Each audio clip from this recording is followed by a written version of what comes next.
hace que todas las preguntas vayan hacia el ministerio. Tengo tres preguntas que además son todas muy pertinentes y las voy a intentar responder. Trabajo con los investigadores y que siempre tenemos una representante y una respuesta en la cabeza.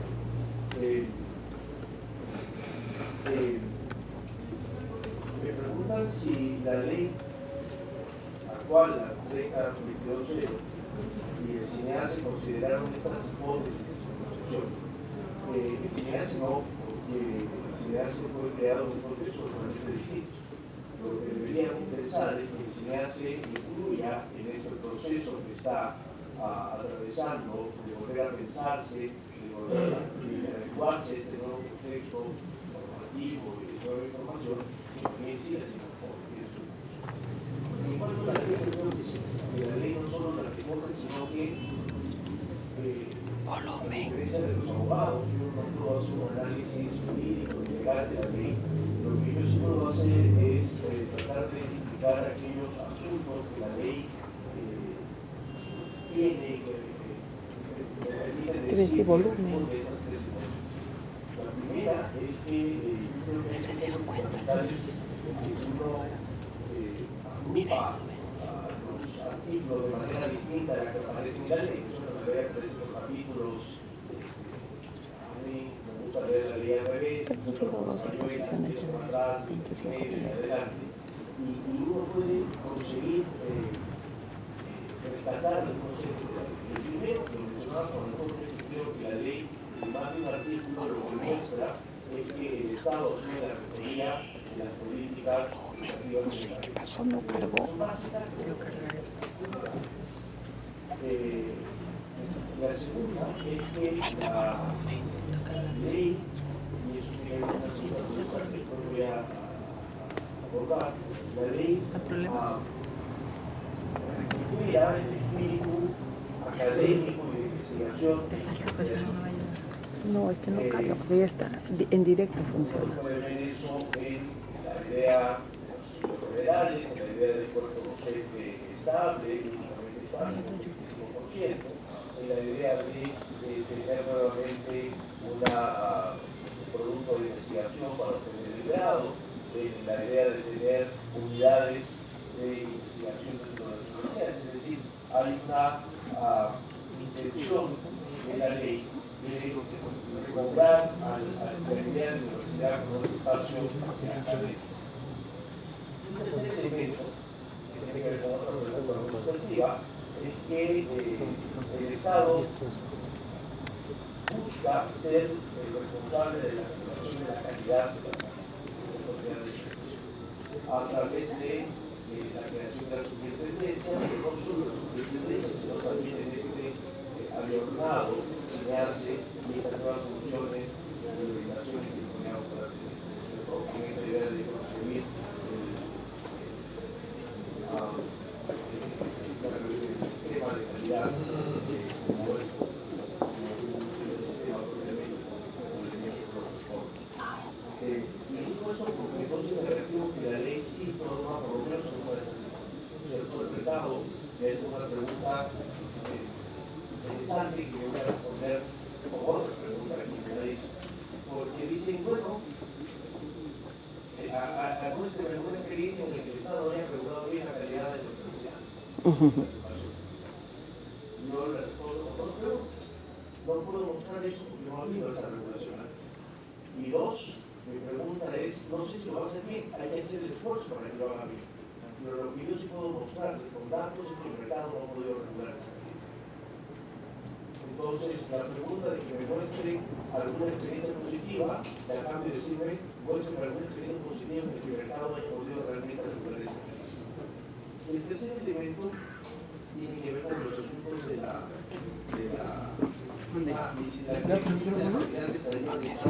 al proceso de los resultados. Eso forma parte de la discusión que ahora están teniendo que enseñarse. Las experiencias, por lo menos en el mundo, son muy heterogéneas y hay de dos. Y eso son unas decisiones que los estados toman respecto de cuál es el modelo por los enfoques de ejecución que puedan tener. Cada vez que uno lee más o menos de comunicación, terminas notando que en una materia podrías seguir aumentando de filas o alcance de esta matriz, porque hay muchas maneras de acreditar y eso tiene que ver finalmente con la decisión que tuvo el Estado en ver la acreditación que sirva para ese contexto, para ese sistema universitario. Yo sé que todo el mundo quisiera tener el mismo sistema universitario que tiene, no sé, no han escuchado nada de lo que De nuevo. El sistema universitario, el sistema de acreditación de Estados Unidos, bueno, el sistema universitario en Estados Unidos es un sistema universitario que es poco comparable al sistema universitario europeo, o también en Europa, o también en Europa. Entonces, más bien pensemos cómo hacemos para conocer bien nuestro sistema universitario y a partir de eso buscar buenas posibilidades de acreditación. La última pregunta tiene que ver con si sería conveniente que la investigación se focalice en algunas universidades que muestren mejores resultados, porque los recursos no son muchos. Y acá voy a intentar responder de manera casi incipiente, porque es lo que hago y es mi trabajo. Yo provengo de la academia, vivo de la investigación, me gusta hacer investigación y yo quisiera que todas las universidades lo hagan, ¿no es cierto? En la medida de sus posibilidades, pero que todas hagan porque hay muchos tipos de investigación, hay investigaciones más aplicadas, menos aplicadas, investigaciones orientadas a políticas públicas, orientadas a concepciones de conocimiento. Lo que creo que hay que hacer es empezar a pensar que hay una sola forma de investigar. Lo que yo no haría es renunciar a que todas las universidades en el Perú investiguen. Es con intensidades distintas, con orientaciones distintas, pero que lo hagan, porque entre otras cosas el ejercicio de investigar es un buen ejercicio para empezar a pensar mejor y a reflexionar mejor. Entonces mi invitación finalmente es que todos lo hagan,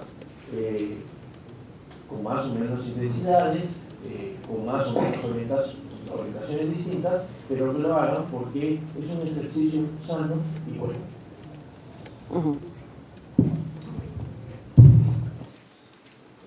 Por eso. Voy a tratar de responder todo, si es posible. Sí, hay algunas que políticamente son incorrectas. Me preguntan si el periodo de licenciamiento se renueva. Sí, la respuesta es sí, la ley lo establece.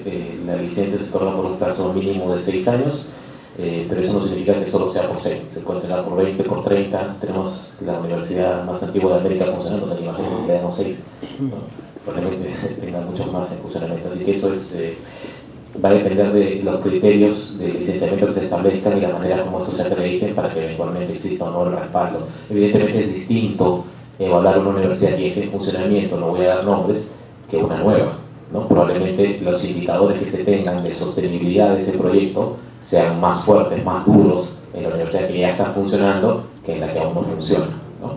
Pero sí, se renueva. En el pasado, cuando una universidad presentaba conflictos internos, la ANAR intervenía y no sobre esta función en caso de requerirse. La ley no establece que eso sea una atribución del Ministerio de Educación. Nosotros creemos, y esto es teórico, se puede discutir, que la atribución que tenía la ANR la tenía precisamente porque era entre pares, ¿no? Eran universidades o representantes de universidades que decidían intervenir en otra universidad, ¿no es cierto? Pero eso es distinto en el caso del Estado, ¿no? En el caso del Poder Ejecutivo. No está como una facultad. Si existiera en algún momento una crisis, que esperemos no suceda, de la magnitud que requiere una intervención, probablemente en ese momento se evalúen las condiciones para tomar la mejor decisión. Yo creo que el primer responsable de la marcha de la universidad es la comunidad universitaria, los estamentos universitarios, las autoridades de las universidades, si son públicas o si son privadas. Tienen una serie de elementos, mecanismos y normas que garantizan su autonomía y su independencia, y la autonomía implica responsabilidad.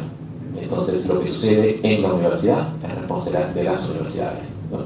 Y en el momento en que ocurra algo que amerite una intervención, se evaluará y se tomarán las decisiones, y seguramente ya no estaremos nosotros, y se evaluará si eso es conveniente o no.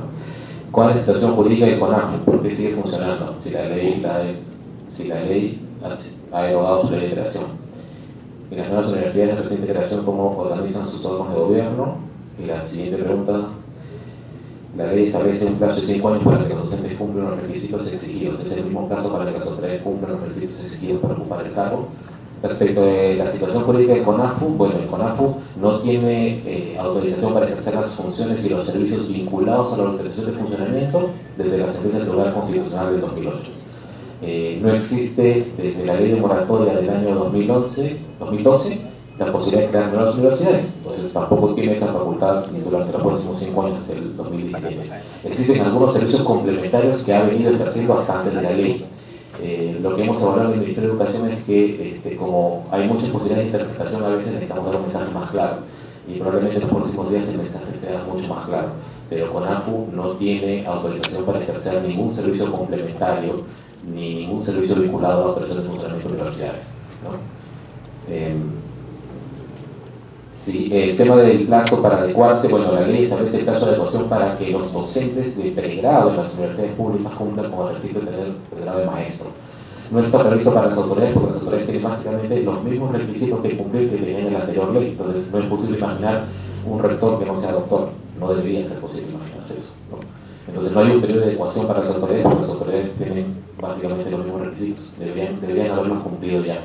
Es cierto que hay algunas interpretaciones que se han dado en el marco de la 882, pero bueno, la 882 también ha sido derogada ya para el ámbito privado de las universidades, entonces ya no hay mucho margen de interpretación. Las autoridades que se elijan además ahora en las públicas y las que las universidades privadas se elijan en el marco del plazo que se ha dado para su adecuación deben cumplir con los requisitos que establece la ley. Las universidades con autorización provisional, ¿qué es lo que va a pasar con ellas? Bueno, van a tener que, son las primeras que van a pasar por el proceso de licenciamiento para acreditar si cumplen o no las condiciones básicas de calidad para poder seguir operando. Si no, probablemente habrá un proceso o un plazo que se les dé para adecuarse, y si no se adecúan, bueno, probablemente el servicio que no tiene, lo que no podemos es renunciar a decir hay que dar este servicio así nomás. Lo peor que podemos hacer es pensar en eso. Entonces la respuesta es se debe suspender o se debe cancelar el servicio que no cumple con las condiciones. La ley lo establece así, y así va a ser. ¿Se debe continuar remitiendo expedientes de trámite al CONAFU? Bueno, ya lo respondí, no. ¿Podría explicar mejor cuál es la diferencia entre el fomento de la calidad y la acreditación? Probablemente la acreditación la vamos a explicar mejor amigos como Facundo, que son expertos en ese tema, pero probablemente lo que he dicho yo o he tratado de decir es lo siguiente. El fomento de la calidad desde el punto de vista de la ley, que es de lo que he querido hablarles hoy, está vinculado al fomento de la calidad en el servicio educativo universitario público, porque el Estado es responsable, en primer lugar, de sus universidades públicas. Y lo que establece la ley son mecanismos de mejora en la asignación de recursos, que es lo que les explicaba para las universidades públicas. Eso es, digamos, el fomento de la calidad en la ley para las públicas. Y la acreditación es un proceso para todas, pero es voluntario, ¿no? Vamos a tener incentivos para que voluntariamente las públicas y las privadas pasen por el lado de la acreditación. Es un proceso más largo, es un proceso más complejo. Una acreditación, bueno, calculo que debe demorar 2 o 3 años y esperamos que un proceso de licenciamiento dure solamente 6 meses o menos. Entonces son procesos diferentes, ¿no? Y eso me permite responder la siguiente pregunta, que me dicen si la SUNEDU insistirá en evaluaciones por programas o para un enfoque institucional. Bueno, la SUNEDU no es responsable de acreditar. La acreditación es un proceso que se hace a través del SINACE, que es ese sistema que está precisamente en reforma, ¿no?, a partir de la ley, y que va a tener como resultado un proyecto de ley que nosotros vamos a presentar, estimamos, hacia finales de noviembre como máximo al Congreso de la República para la ciudad. En una universidad privada societaria, en las instancias de gobierno, la Junta General de Accionistas o el directorio se debe incluir obligatoriamente a representantes de docentes o estudiantes. La ley establece que para las universidades privadas no hay una obligación de que exista la participación, digamos, como gremio representativo de estos estamentos en los órganos de gobierno. Sin embargo, sí hay una disposición que dice que se debe permitir la participación de la comunidad universitaria, ¿no? Se deben haber mecanismos que permitan que el universitario, el usuario, ¿no?, el docente, eventualmente participe de las decisiones pero no hay, como en el caso de la anterior ley o en el caso de las sociedades públicas, una representatividad, digamos, corporativa de esos estamentos en la asamblea, ¿no? No existe esa obligación. Hay universidades públicas que sí lo tienen, pero universidades privadas que sí lo tienen, porque se han adecuado a la ley anterior, que no hacía ese distingo, ¿no? Pero esta ley sí marca ese distingo. ¿Y cuál será el procedimiento que se seguirá en caso que los estatutos no se sujeten a lo normado de la ley? Probablemente es una infracción, ¿no? Y digo digo probablemente, no me atrevo a afirmarlo porque tendré que tener el respaldo de un reglamento ya aprobado, ¿no? Ese reglamento va a ser aprobado por el Consejo Directivo de la SUNEDU. Nosotros vamos a hacer un proyecto, pero ellos lo aprobarán y ahí ustedes verán el nivel o la gravedad de lo que signifique, por ejemplo, no tener estatutos adecuados a la ley, o no tener autoridades de acuerdo a la ley, o no tener elecciones de una universidad pública de acuerdo a la ley, ¿no? Ahí se graduará la infracción y la sanción. Y esta es la políticamente incorrecta, de repente Ricardo lo que contestar.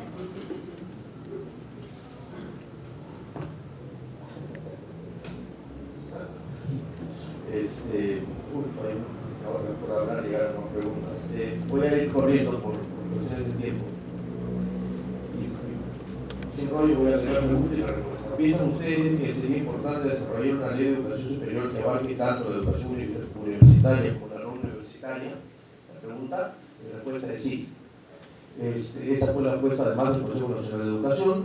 Sin embargo, tenemos una ley universitaria. Felizmente hay un trabajo para tener una ley de educación superior técnica y tecnológica que está avanzando, y ojalá tengamos unas modificatorias en la Ley General de Educación en los artículos referidos a la educación superior para que cumplan esta idea de ser el marco que vincule la educación universitaria con la superior técnica y tecnológica. Pero yo les invito, además, a partir de esta pregunta, a empezar a cambiar nuestro propio chip, y entonces invitarlos a no llamar más educación no universitaria, la educación técnica o tecnológica, porque la educación técnica o tecnológica no es un paso previo a la universidad, no es un nivel menos que la universidad, es un camino totalmente distinto y válido que se necesita en el país para el desarrollo. Me preguntan cómo regular y erradicar el subempleo de docentes en las universidades privadas. Es cierto que ganan muy poco. Yo le he trasladado esta pregunta a los dueños de las universidades privadas para ver si le hacen caso. Hay un conjunto de leyes que dicen, si más bien, hay un conjunto de preguntas que dicen que la ley no resuelve todo esto. La ley no resuelve que haya más profesores trabajando, dedicación completa. Efectivamente, felizmente yo no hago la ley porque hubiese sido mucho más drástico en algunos casos, ¿cierto? Sin embargo, solo me pongo a pensar qué hubiese pasado si en lugar de que la ley diga que el 25% de los docentes tengan que ser a tiempo completo, de educación exclusiva, hubiese sido el 75%, ¿cierto? No me imagino cómo hubiese sido la pelea. Me preguntan por qué la autorregulación no ha cumplido su objetivo en las universidades, y es porque creo que la autorregulación tiene que ver mucho con los niveles de institucionalidad. El Perú, lamentablemente, es un país con un nivel de institucionalidad en general muy bajo, y creo que a nivel universitario también.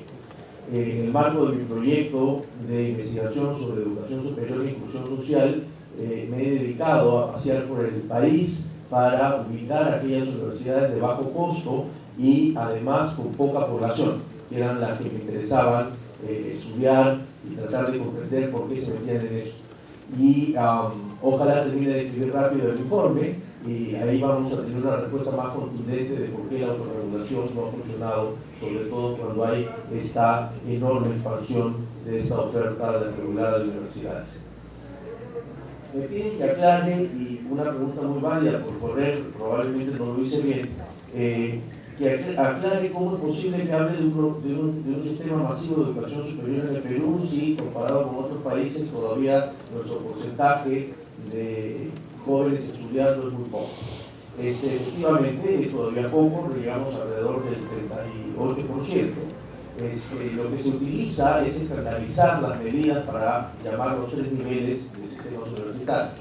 Se llama sistema universitario elitista aquel país, aquella sociedad que tiene entre el 0 y el 15% de sus jóvenes en edad normativa estudiando en la universidad. Se llama sistemas masificados aquellos sistemas que van entre el 15 y el 50% de jóvenes en edad normativa estudiando. Y se llama sistema universal aquellos sistemas que tienen arriba del 50% de jóvenes en edad normativa estudiando. Entonces la cuenta tampoco es tan correcta. Si somos 33 millones, porque hay 800.000 jóvenes estudiando, 33 millones no son toda la población absoluta de la norma. Dos cosas muy chiquitas, dicen por qué la acreditación es voluntaria. La acreditación se vuelve voluntaria o se vuelve, ¿por qué voluntaria? Se vuelve voluntaria u obligatoria por una decisión del sistema. Es decir, en los sistemas en los que los procedimientos de licenciamiento son muy débiles, se tiene que tratar de asegurar la calidad por otros lados, y entonces se le pide a la acreditación cargar con la responsabilidad mayor de asegurar esa calidad. Pero en sistemas o en modelos en donde el licenciamiento tiene el primer piso de aseguramiento de la calidad, es decir, a partir de un trabajo para el más técnico posible, con estándares claramente conocidos, el Estado diga, todas aquellas universidades que están ahora en el mercado educativo en el Perú tienen esos mínimos de calidad. Si aseguran eso, entonces la acreditación vuelve a su naturaleza, a su origen, que es ser un proceso voluntario, que lo que hace es exhibir niveles de calidad sobre un mínimo común, que en este caso lo diría el licenciamiento. Entonces, la decisión de que sea voluntaria u obligatoria no responde a la necesidad o al gusto de que así sea, sino que responde a cómo funcionan otros conjuntos de variables asociadas a la calidad. He dejado para el final una pregunta que además es algo para mi molino. Yo ahora estoy estudiando lo que sucede con las 4 universidades interculturales indígenas que tenemos en el Perú, porque por si acaso las tenemos. Una creada en el año 2000 en Pucallpa y 3 creadas en el año 2002. De las cuales una funciona nada, una funciona más o menos, la otra ha funcionado en teoría un poco más y la más antigua. Porque la pregunta dice, ¿puede hablarse de inclusión en un sistema universitario homogeneizador y que no reconoce la diversidad? Desde el punto de vista del derecho a las diferencias, no es posible pensar en ser lo más democrático, ser un sistema democrático si no respecto a esta diversidad. Pero desde el punto de vista de las discusiones que se están teniendo ahora, la gran cuestionamiento que se hace en América Latina respecto de universidades indígenas o interculturales es si realmente estas están funcionando o no, y si realmente están siendo definidas como deben estar, sobre todo en aquellos países en donde los estados han apostado a la creación de este tipo de universidades, que es el caso peruano, o el caso boliviano, que tiene 3 universidades funcionando bajo esas características. Caso muy distinto al colombiano o muy distinto al guatemalteco, o al sur de México, en donde las universidades interculturales, aquellas que respetan la diversidad, más bien han sido promovidas desde las organizaciones indígenas. Esa discusión no ha sido acabada en la región, y por lo tanto la respuesta es que empecemos a discutir nosotros, a partir de evidencia clara, si estas universidades están bajo ese nombre realmente democratizando el acceso y promoviendo esa diversidad, o solamente tienen el gran letrero y finalmente están funcionando como universidades convencionales, ¿no? Muchas gracias.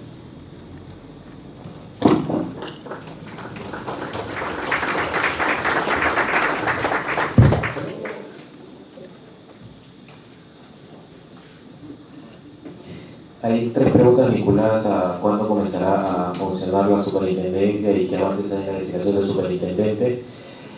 La comisión que presido es una comisión que se encarga de, como les comenté, de los instrumentos de gestión, ¿no? No de la implementación en sentido estricto ni de designar al superintendente. Voy a trasladar esa inquietud al ministro, que es el responsable del proceso de elección del superintendente, pero es una tarea que nosotros tenemos muy pendiente para poder concretarla en el más corto plazo. Me preguntan si los estatutos de cada universidad serán aprobados por la superintendencia. No, la autonomía universitaria y el gobierno es clara, la reconoce la ley y la Constitución. Lo que hace la superintendencia es tener un registro de los estatutos, de las normas internas de la universidad, pero no las aprueba, ¿no? Como decía, la autonomía es la responsabilidad de las autoridades por lo que deciden. Hay preguntas vinculadas a las autorizaciones provisionales, ¿no? Me preguntan qué pasa con aquellas que, dice, hay cerca de 9 que cumplieron con la evaluación o certificación por parte de CONAFUE. Son esas que se quedaron justo ahí, ¿no? Que les faltó un poquito pero como la línea se traza de una sola manera, son las que no tienen autorización definitiva simplemente, no hay las que están más cerca o las que están más lejos. Todas van a pasar por un proceso por el primer proceso de evaluación y de verificación de condiciones básicas de calidad, ¿no? O sea, no hay una discriminación entre las que están más cerca, más lejos, más tiempo, menos tiempo, no. Preguntan si no era suficiente una modificatoria de la ley de una nueva ley. En gestión pública, los que somos gestores, siempre decimos que nosotros esperamos una ventana de oportunidad para las reformas, ¿no? Entonces, en algunos casos una reforma pasa por un artículo, en otros pasa por un cambio de gabinete, en otros pasa por un cambio de ministro, en otros pasa, en fin, hay muchas maneras de hacer la reforma. En este caso, desde el contexto en el que, como les decía, lo evaluó el Estado en su conjunto, y esto incluye el Tribunal Constitucional con una sentencia que tenía esperando que se cumpla 6 años, ¿no? Un proyecto de ley que tenía 2 años en el Congreso, y el Ejecutivo que presenta su proyecto de superintendencia, consideramos que era el momento en plantear una nueva ley, ¿no? Una nueva ley que, para los que son entendidos y conocen, hace cambios trascendentales, pero no numerosos. Hay muchas cosas que están en la ley que ya estaban en la anterior ley. Lo que va a probablemente cambiar más drásticamente son las condiciones en las que el Estado va a verificar que efectivamente se cumpla lo que la ley manda, ¿no? Esa es la principal reforma. Me preguntan sobre si el SUNEDO es el regreso al CONUC. Yo espero que no. ¿Quién garantiza la permanencia de una ley que carece de consenso? Es una pregunta más política que técnica, ¿no? No sé a qué se refiere con el consenso. No todos estamos de acuerdo con muchas cosas, ¿no? Hay gente que dice que no deberíamos votar obligatoriamente, pero mientras la ley mande, hay que cumplir. Entonces, esta ley se aprobó, esta ley está vigente y esta ley se tiene que cumplir. Finalmente, me preguntan si hay un cambio en los sistemas de acreditación, eso significaría que los procesos en marcha se vean afectados. Nosotros procuramos, cuando hacemos reformas, que no se afecten los procesos en marcha que consideramos van a tener resultados por lo menos cercanos a la reforma que queremos hacer.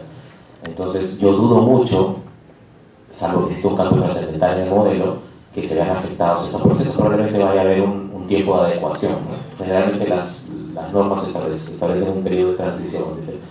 No sé, cualquier procedimiento, los expedientes en trámite con otra de esta ley tienen el plazo de 6 meses para adecuarse a los nuevos requisitos, ¿no? Probablemente hay una cosa como esa, podría ser simplemente tiene que someterse a la comisión a partir del siguiente. Yo creo que no va a ser así, pero la pregunta la voy a trasladar al equipo que está trabajando ahí. Hay diversos actores involucrados, no solamente son las universidades que inician el proceso, están quienes financian procesos de acreditación, están quienes fomentan procesos de acreditación como el CINEACE, ¿no? Y está la responsabilidad también política del Ministerio, porque el costo de la implementación de las reformas sea el menor en términos de quienes se ven afectados, ¿no? Eso siempre, o sea, nuestro objetivo es el mayor beneficio y el menor costo. Costos siempre hay, ¿no? Pero nuestro objetivo no es ese. Creo que eso básicamente resume las preguntas. Gracias.